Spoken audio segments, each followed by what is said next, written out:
What's going on? This is Ryan with Automatic Comics, and up next I have got a huge unboxing here. It is just one box, but there are 4 books in it and 4 potential new keeper books. I'm also going to talk about a couple of the other keeper books that these go along with and which books are being cut because of these. Stay tuned.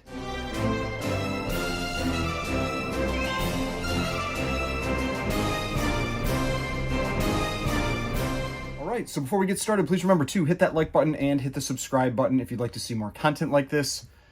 So if you are familiar with my channel, I call my PC my keeper list. But for me, I have managed it a little differently than what maybe other people do. Now, I did get the idea originally from another YouTuber named ETA Nick. He had his 500 keepers that when he was closing out his channel, he was going through his collection and he had basically reduced it down to the 500 books he wanted to keep. I took that to another level.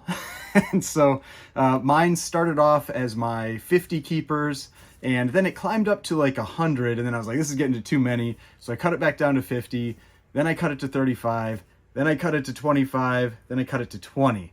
Now, right now, it's sitting at like 24, and that's even with ones that I've cut. And that's because over the last couple of months, I've picked up quite a few new books that I've wanted on the keeper list, and I haven't been able to keep up the rate of cuts. So I am constantly reviewing that list and trying to decide what I want to cut to try to reduce a bit more, because I have 2 more that are also coming in soon that are also on that list. They're part of that 24 though.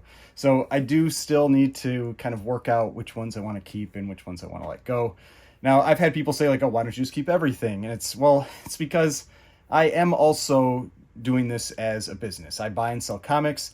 I can't keep everything. I have to manage what I keep versus what I put up for sale. And this is how I've done that. I've kept a pretty strict limit on that. And whenever I get new books in that I'm interested in, I have them compete against one another for if they are going to stay on that list or not. And a big part of the reason why that number has dropped over time is I have kind of upgraded to more and more expensive books, and so then I haven't been able to justify keeping as many, so then I cut more as a result of it. So that's kind of the background a little bit there. But before we get into these books, we've got to talk about the sponsor of this video, Fanalytics. If you're a follower of my YouTube and Instagram channels, you know that having accurate and comprehensive data to make my comic buying, selling, and investing decisions is extremely important to me. Fanalytics has exciting plans for the future to provide the most accurate and up-to-date sales data as well as predictive models to help collectors make the best decisions with their hard-earned money. Keep an eye on my YouTube and Instagram channels for more announcements and dedicated content in the future, so make sure to subscribe to their Instagram for future announcements and click the link in their profile to register for beta access. The link to their Instagram is in the description of this video. All right, we are back. Now let's check out these books. Let's get into this box. Like I said, there should be 4 books in here, and all 4 of them are potential keepers. 2 of them are very solidly on the list. I'd say 3 of them are very solidly on the list. The 4th is maybe a little bit more of a question mark. I don't know yet. We'll see. When we get all these books out, I'm going to show each of them, and we'll talk about which books I'm going to be cutting as a result of it. And like I said, I'll also be showing a couple of my other books that are on my keeper list that I have that are related to these. 2,000 years later. All right, so we got all of these books out. Note to people that are shipping books, more tape isn't always better. You don't always need to add more tape. Sometimes just a little piece of tape does the job. But let's start with the first book here. Now, this one it's one that I've wanted for a while. I have always thought this was a super cool cover. Goes along with one of my other keeper books. This is Dynamic Comics number 11. This is a Gus Rika cover, and if you aren't familiar with Gus Rika, he is the creator of Punch Comics number 12, one of the most iconic covers of the Golden Age, and just such a super cool cover. It's a 1.5, but it looks pretty solid for a 1.5. You've got a little chip out of the corner up here, you've got a little chip out of the corner down here, and a little tanning on the side, but overall, nice complete image with this book. But I mean, it's such a crazy cover where you've got all these people that are in these test tubes, and this, creepy doctor is melting one of them, like in that test tube. I mean, it's just such a unique, cool cover from 1944. I mean, this is early. These ones you tend to classify a little bit more as crime than horror. That would go for the same with Punch 12, which is the skull cover. You generally classify it more as crime than horror, but it's got that skull on it. This one, you've got melting people, so you could kind of, put it in both categories a little bit, but really cool book. 1.5, Dynamic Comics, number 11 from Chesler. Now, the other book that I have from Gus Rica is my Punch Comics number 12. And you can see this one is also a Gus Rica cover. It is also a 1.5. And so I thought that, these two books next to each other, both 1.5s, there we go, would look pretty cool. So, I thought this is a nice combination between Punch and Dynamic. I mean, you can see they have very similar text, for how they create the title.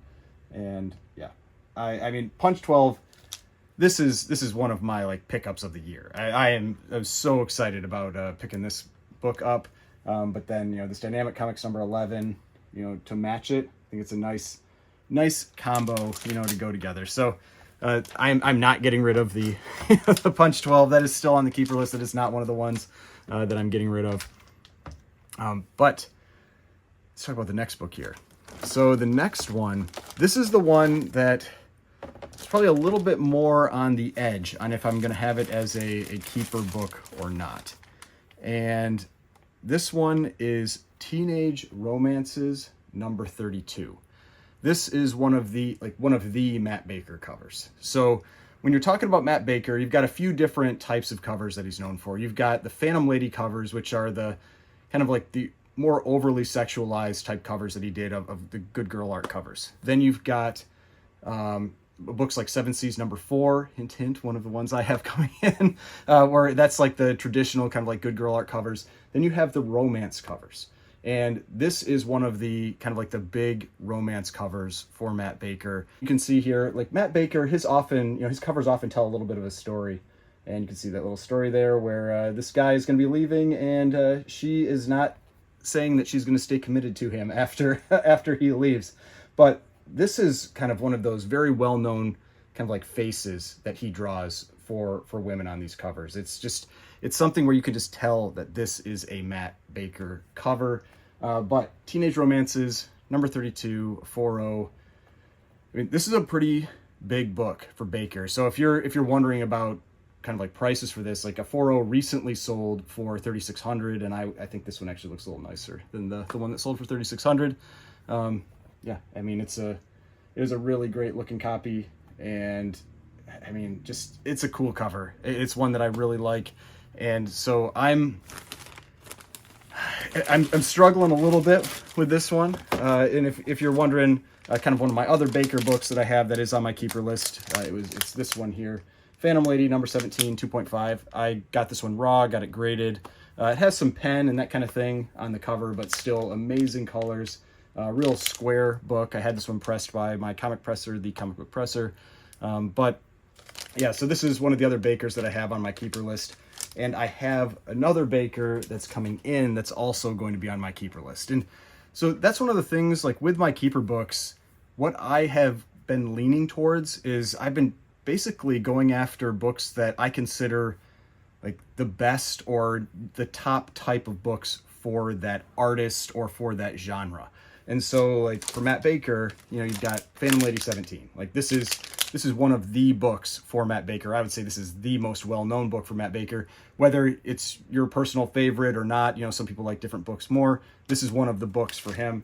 Then you've got Seven Seas number 4, which is one of the books I've picked up recently that, should be coming in. That's another one of the books for Matt Baker. And then for romance, this is one of them. Now, I know the most popular one is Cinderella Love 25, but me personally, I'm not a big fan of Cinderella Love 25. That's not my favorite cover. It's not one that I've ever had any real desire to get. I feel like the cover's a little too busy for me. But the woman has a very similar look on the face on Cinderella Love 25. That's one of the things people love about that cover is how he drew that woman's face on the cover. And so this has that going for it, and I like the cover content of this one more. But yeah, Teenage Romances number 32. It's probably going to kick something off. I haven't totally decided yet on that one, though. All right. Now the next one. This book is just insane. I honestly think, even though it's not the highest grade, I think this is the best looking copy of this book that exists. At least of the ones that I have been able to see through like GPA and Go Collect. So this is Planet Comics number 58 in an insane 9.4. This is a Joe Doolin cover and just an incredible cover. I mean, this has so much going for it. The color scheme is nuts. You've got the, you know, the good girl art type stuff on the cover. You've got this guy who, for some reason, you know, his bones are showing through his arms. I mean, you've got this like rocket sled thing that this lady is riding on. But I mean, this book, the color strike on this book just destroys the other copies that are out there. There is an Edgar Church Mile High copy in a 9.4, also off white to white. This book just destroys that book. There's a Promise Collection 9.6, doesn't even come close in comparison to the color strike on this book. I mean, this thing is wild. I mean, this is from 1949, 9.4, off white to white pages, just an insane copy of this book. And I mean, I just, like, when I was looking at this one, I couldn't believe how nice the color strike was. That was what really, really sold me on it, is that I looked at it, I was looking at it compared to the other really high grade copies that are out there. And like I said, they don't even compare. I mean, you can go look them up yourself. You can look up the Mile High, you can look up the Promise Collection. The Mile High is also 9.4, Promise Collection, like I said, is a 9.6. But color strike, this one beats them. This thing is nuts. And so that was the thing that really, really sold me on it. And I love the idea of getting some of these super high grade Golden Age books. Like I have that 9.6 from the Baffling run. And so this is a 9.4, but just an incredible copy, incredible color strike. And yeah, very, very happy to have been able to pick this one up. I mean, I'm looking at this thing over on this other screen over here, and I mean, it just looks like it's glowing. Like, this book literally looks like it's glowing with this this blue background. I mean, it's just crazy. This thing is nuts. But yeah, I'm very happy with this one. Having the opportunity to pick up some of these really high grade Golden Age books has been pretty incredible, and so I'm very happy with that. All right. Now, I made a little bit of a reference to this book, this last one here, in one of my prior unboxing videos. And I said I was torn on if one of those books was going to be a keeper or not, and it's because I had another book coming in. So, this is that book. Now, I want to take a moment, look at it myself first. Just take a quick look at this cover and everything, and this thing is awesome. It is awesome. So this is Captain America Comics number 27 in a 6.5 off-white to white pages. This is one of the coolest Captain America and Bucky covers that is out there. There are a few, that are really great covers with Captain America and Bucky, where they're, beating up Nazis and that kind of stuff for World War II. This is one of them. I mean, riding the motorcycle, Bucky with the machine gun. I've said that a number of times before. Like, Bucky with the machine gun on the cover are always some of my favorites, because I feel like it's so much better than what you get typically with, like, Robin, with Batman and Robin and Detective Comics and that kind of thing. But I mean, just an incredible cover. It's got a little bit of, like, color rub over here, but otherwise, I mean, it's a stunning book. Like, a stunning book. So a 6.5, off-white to white, Bucky and Cap riding this motorcycle, kicking Nazis' asses, like that kind of stuff. This thing is incredible. And so if you're wondering, one of the books that, so then let's talk about some of the books that are going because of this. So one of my friends reached out right after I showed that Captain America Comics 29 in the prior video. That is another awesome Captain America and Bucky cover. Actually, let's see, I brought it over here so I can show it. So another awesome Captain America and Bucky cover. You also have, Captain America jumping in, Bucky with the machine gun, just another great cover by Alex Schomburg. Both of these are Alex Schomburg covers, one of my favorite artists, if not my favorite artist from the Golden Age. And so a friend that reached out, he was interested in it. And so I decided to sell this one to him. So this is one of the ones that's going. And the main reason for that is because I had this one coming in. And so this is, you know, the new book on the keeper list. That's one of the shortest times a book has been potentially on my keeper list, maybe like a day. But this one definitely pushes it off that list for me. And so my buddy's getting that incredible Golden Age Schomburg Captain America book, and I am getting this one. But what other books am I letting go because of some of the books that have come in? Now, the one that really took the spot of this book here, just kind of because of the value of the book, was I sold my lower grade copy of Arlington Comics number 49, the Bender cover. And so I did sell that one. I still have my 4.5. I think there were some people that were worried that I got rid of both of them or something like that. No, I have my 4.5. I sold my 2.5. And, you know, so this one, basically, it's kind of like swapping spots with this book. But I am letting go of one of my other Schomburg World War II covers, one of my favorite Schomburg covers. I have not listed this one yet, but I will be listing this one. This is Marvel Mystery Comics number 52. I think this is the best Schomburg kind of like Human Torch, Bondage, Nazi cover from this run. From the Marvel Mystery Comics run, I think this cover just has everything going for it. And that's why it was on my keeper list. It's not easy for me to make these decisions, but I've had to, you know, I got to cut some stuff. And so, I mean, this one has everything. You've got the, you know, the big swastika on there. You've got this hooded guy over here with the skull scepter over here. Then you've got the crazy, you know, torture contraption, this thing with these spikes that they're going to smush Toro, who's the smaller version of Human Torch, but that's when he's not on fire. And then the woman there. You've got the Nazi soldiers that are getting beaten up by the Human Torch. You've got where he's, you know, blew through the wall. I mean, to me, this one has everything that you want with a you know, Marvel Mystery Comics, you know, Schomburg World War II cover. And yeah, I really like this book. I mean, I'm not just saying this because I'm going to be selling it. I think that this is really one of the best covers that he did in this run. But this is one of the ones I'm letting go. And the other one that I'm letting go, and this was also, I mean, they're all hard decisions at this point. Like, you know, it's like I said, like people are like, oh, why don't you just keep more? And I talked about that. If I could keep more, I would, but I can't keep everything. And it's just like, this is the value. These books just, they're too expensive. I can't justify keeping everything. The other one, and I am going to definitely be trying to get a higher grade copy of this later at some point. I definitely hope to have this one back on the keeper list at some day in the future. But this is Spirit number 22. This is this classic Will Eisner cover. It's kind of like one of the femme fatale type good girl art covers. I really like solid background covers. I've talked about that a lot before. And this one has that solid background with that nice kind of like color fade from the bottom to the top. It has really great colors on it. This like deep purple into the blue. Sometimes they get faded and turn a little bit more of a gray.